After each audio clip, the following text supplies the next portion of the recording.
నమస్తే welcome to JLTV7 news. Telangana రాష్ట్రంలో నూతనంగా కాంగ్రెస్ ప్రభుత్వం ఏర్పడడంతో మొదటిసారిగా బోనాల పండుగ మహోత్సవాలను నిర్వహించేందుకు భారీ సన్నాహాలు ఇచ్చేస్తోంది. ప్రతి ఏటా పెద్ద ఎత్తున జరిగే బోనాల పండుగ ఉత్సవాలు ముఖ్యంగా జంట నగరాల్లో ఉత్సవాలకు 15 కోట్ల రూపాయల నిధులు గత ప్రభుత్వం మంజూరు చేసింది. నూతనంగా ఏర్పడిన కాంగ్రెస్ ప్రభుత్వం మాత్రం 20 కోట్ల రూపాయల నిధులు బోనాల పండుగ ఉత్సవాలకు మంజూరు చేసింది.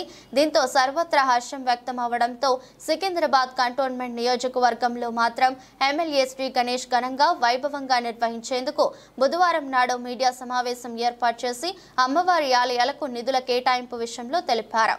కంటోన్మెంట్ నియోజకవర్గంలో ఆలయాల కమిటీ నిర్వాహకులకు పికెట్లో ఉన్న క్యాంపు కార్యాలయానికి వచ్చి దరఖాస్తు చేసుకోవాలని ఎమ్మెల్యే శ్రీ గణేష్ అన్నారు. గత సంవత్సరం ఎంత మేరకు నిధుల మంజూరు అయినాయో వివరంగా తెలపాలని కూడా ఆయన వివరించారు.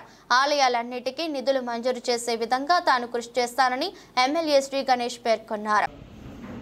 మన కంటోన్మెంట్ కాన్స్టిట్యున్సీలో రానున్న రోజుల్లో బోనాలు పండుగలు జరుగుతాయి.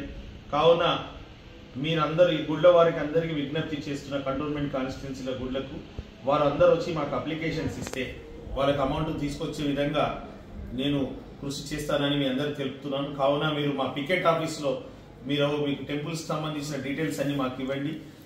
మీకు కూడా లాస్ట్ టైం ఎంత ఇచ్చారని కూడా మీరు తెలిపిస్తే ఈసారి ఎక్కువ ఇవ్వడానికి ప్రయత్నిస్తున్నాం.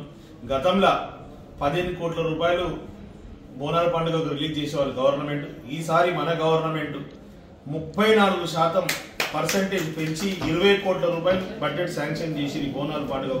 దాంట్లో మనం కూడా గతంలో మనకు కొంచెం కావాల్సినంత రాలే, ఈసారి ఖచ్చితంగా మనకు ఎక్కువ నిధులు ఇస్తాంటూ కృషి చేస్తానని కూడా మీకు మాట ఇస్తున్నాను.